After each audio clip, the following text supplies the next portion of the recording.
Salam uşaqlar, bu videoda 26-cı səhifəni işləyəcək. Vaxt itirmədən keçək 20-ci suala. 20-ci sualda deyilir, 0,5 molunun kütləsi 3,2 qram olan qazın hidrogenə görə nisbi sıxlığını hesablayın. Əvvəlcə bu qazın 1 molunun kütləsini hesablamalıyıq. Əgər 0,5 molu 3,2 qramdırsa, 1 mol nə qədər olar? X. X də bərabərdir. 3,2 vurulsun 1 bölünsün 0,5. Bu da hər iki tərəfi 100-ə vursaq, buradan 5 olacaq, burada 320, 1 getdi. 320-nin də 5-ə 64. Yəni bu qazın kütləsi 64 qramdır. Yaxşı, bunun hidrogenə görə nisbi sıxlığı neçə olar? Hidrogenin də kütləsi bilirik ki, H2-nin kütləsi 2 qramdır. 64-ü də 2-yə bölərəm, 32. Yəni E variantına uyğun gələr. 21-ci suala baxırıq. Deyir ki, 0,2 molun kütləsi yenə eyni tip sualdır. 0,2 molu 11,6 qramdırsa, bəs 1 mol nə qədər olar? X. X də bərabərdir. 1 vurulsun 11,6 böl 0,2. 11,6 böl 0,2. Hər iki tərəfi 10-a vuraram. 116-nı da 2-yə böləndə eləyəcək deməli. 58. Kütləsi eləyəcək bu qazın 58 qram. Bəs havaya görə nisbi sıxlıq, havanın bilirik ki, orta molyar kütləsi 29-dur. 58-i də 29-a bölərəm, 2-yə bərabər olar. Yəni nisbi sıxlıq C variantı 2-dir. 22-ci suala baxırıq. Hidrogenə görə sıxlığı 14 olan qazın yarım molun kütləsini hesablayın. Hidrogenin kütləsini bilirik ki, 2 qramdır. Sıxlığı 14-dürsə, deməli ondan 14 dəfə ağırdır. Yəni bunun kütləsi 28 qramdır. 1 molu 28 qramdırsa, bəs burada deyir yarım molunun kütləsi, yəni 0,5 mol nə qədərdir? X. X də bərabərdir 0,5 vurulsun 28 böl 1, bu da eləyəcək 14 qram. Yəni, daha doğrusu 14 qram, bu da B variantına uyğun gələcək. Daha sonra keçək 23-cü suala. CH4 və CO qazlarının qarışığına hansı qazı əlavə etdikdə qarışığın orta molyar kütləsi artar. Baxıb görürük ki, CO 13,16 28 qramdır. Bu da CH4 24,4 28 qramdır. Hər ikisinin kütləsi 28 qramdır. Deməli, bu qaz qarışığının orta molyar kütləsi 28 olacaq. Biz 28-dən ağır olan qazı əlavə eləsək, qarışığın orta molyar kütləsi artar. Amma 28-ə bərabər və ondan kiçik olarsa azalacaq. Daha doğrusu bərabər olarsa qalacaq yerində, ondan kiçik olarsa azalacaq. Baxıb görür ki, H2 2 qramdır. Deməli, orta molyar kütləsi azalar. CH6 30 qramdır, 28-dən çoxdur. Deməli, doğru variant B variantıdır. Burada 28 eyni qalacaq, 26 yenə azalacaq, 17 də azalacaq. Keçək 24-cü suala. Azot və dəm qazı qarışığına hansı qazı əlavə etdikdə qarışığın orta molyar kütləsi azalar. Azot qazı yenə 28 qramdır, eyni iki qazıdır. Dəm qazı da bu qazdır, 28 qramdır o da. İndi biz azaltmaq üçün gərək 28-dən kiçik olanı götürək. Buna bənzər, 23-ə bənzər sualdır, sadəcə bunda azalmanı soruşur. Baxıb görür ki, burada A variantı CH4 28-dir, bunda eyni qalacaq. B variantı C4H10 bu biraz da artacaq, çünki 48-58 qramdır. C variantında daha da artacaq, yenə çoxdur. Amma D variantında isə 17-28-dən kiçikdir. Deməli, NH3-ü, yəni amonyak əlavə eləsək, qaz qarışığının orta molyar kütləsi azalar. Keçək 25-ci suala. 25-ci sualda deyilir, X və Y qazların hər ikisinin helyuma görə nisbi sıxlığı 11-ə bərabərdir. Bu qazların molyar kütlələri arasında münasibəti müəyyən edin. Helyumun kütləsi 4-dür, nisbi sıxlığı 11-ə bərabərsə 44, yəni X-ında, Y qazında hər ikisinin kütləsi 44-dür. Deməli, bunların kütləsi bir-birinə bərabərdir, çünki ikisi də axı sıxlığı eyni qədər helyumdan fərqlidir. Ona görə də doğru cavab olacaq B bəndi. X və Y-in molyar kütlələri bir-birinə bərabərdir. B variantını işarələyəcəyik. Sonra 26-cı suala baxırıq. X və Y qazlarının maddə miqdarları bərabərdir. Bu qazların normal şəraitli həcmlər arasında münasibəti müəyyən edin. Bilirik ki, qaz halındadırsa və eyni mol miqdardadırsa, deməli həcmi də eyni olacaq. Çünki, məsələn, tutaq ki, bundan da 1 mol, bundan da 1 mol götürsə, olacaq ikisi də 22,4 litr. Və ya hərəsindən 2 mol götürsə 44,8 litr və s. Deməli, bir-birinə bərabərdir. A variantı. Daha sonra 27-ci suala baxırıq. Deyir ki, qazlar üçün doğru ifadələri göstərin. Deməli, molekullar arasında cazibə qüvvəsi çox azdır. Bu doğrudur. Çünki molekullar bir-birindən o qədər aralıdır ki, cazibə qüvvəsi az təsir göstərir. Çünki qaz halındadır da, bərk halda sıxdır, maye halda biraz daha məsafə var, qaz halında isə daha çox məsafə var. Sonra molekulların ölçüləri onların arasındakı məsafədən çox kiçikdir. Bəli, bu da doğrudur. Ölçü məsafəyə nisbətən, məsələn, tutaq ki, molekulun ölçüsü məsəl üçün, məsələn deyək də 10 nanometrdir, amma onun arasındakı məsafə məsələn 1000 nanometrdir. Ona görə də 10 ilə müqayisədə çox-çox kiçikdir.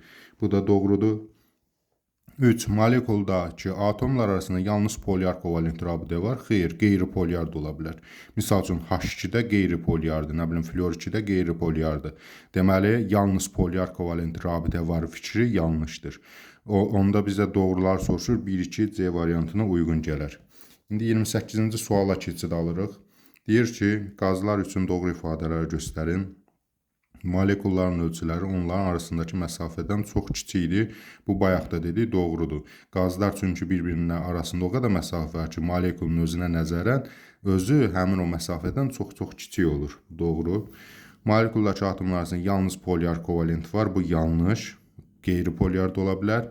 Sonra molekullar arasında cazibə qüvvəsi çox azdır. Bəli, məsafə çox olduğundan cazibə qüvvəsi azalmağa başlayır. Bu da doğrudur. Yəni 1-3 A variantı A variantına uyğun gələcək.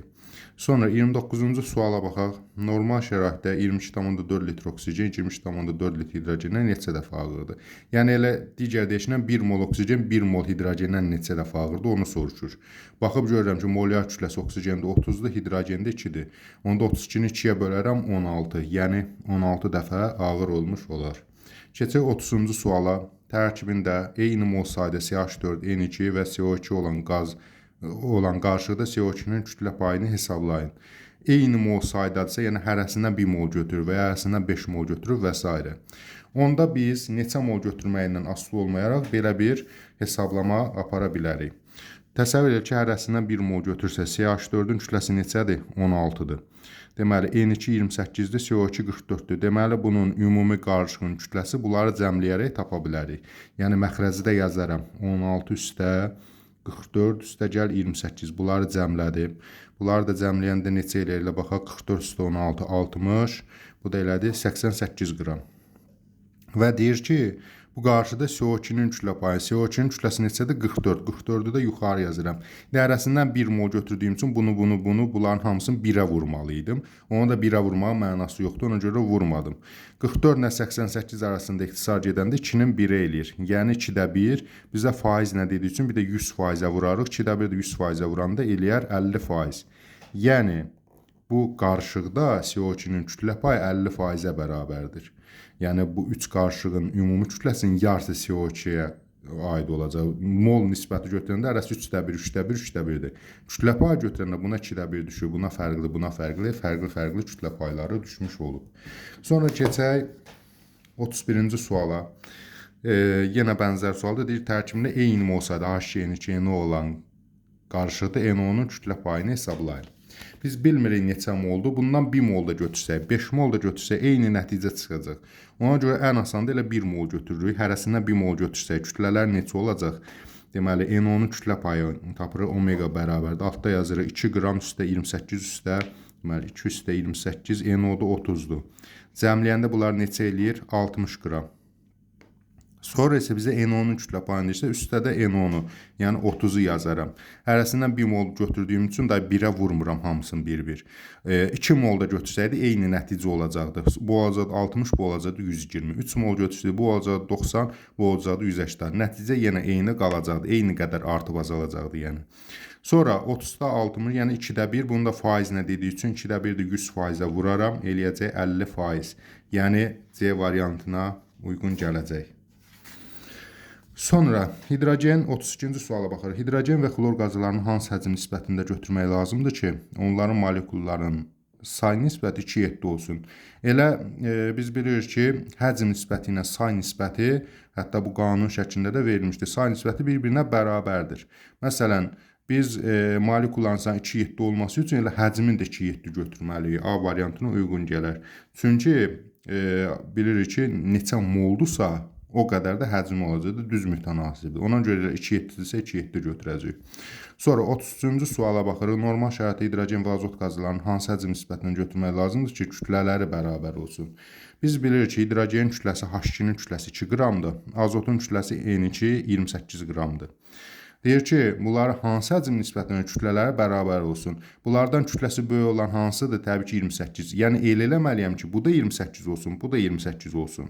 Onda mən bundan 1 mol götürərəm, amma bundan 28-i 2-yə bölərəm, 14 mol götürərəm. 14-ün 1-ə C variantı. Yəni, 14 mol hidrogen götürəndə 14 2-nin 28 qram, 1 mol da azot götürəndə 1 28-in 28 qram, 28 28-ə bərabərdir. Ən asan üsul oldu, başqa yollar da var, onları izah eləməyəcəm. Keçək 34-cü suala. X və Y maddələrin molyar kütlələri arasında münasibət hansı halda doğrudur?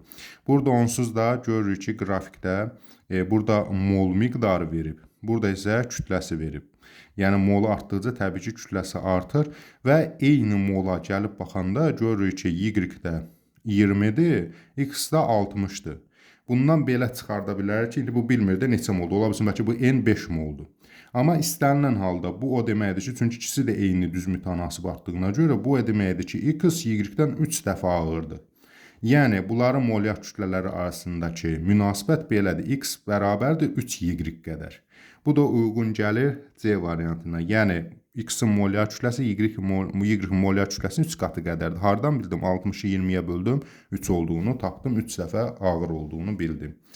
Sonra, bənzər sualdır, yenə 35-ci sual. X və Y qazlarının sıxlıqları arasında hansı halda münasibət doğrudur? Biz də bilirik ki, kütlə artdıqca sıxlıq artır. Yəni, kütlə ilə sıxlıq düz mütənasibdir. O halda yenə eyni qayda ilə baxarıq.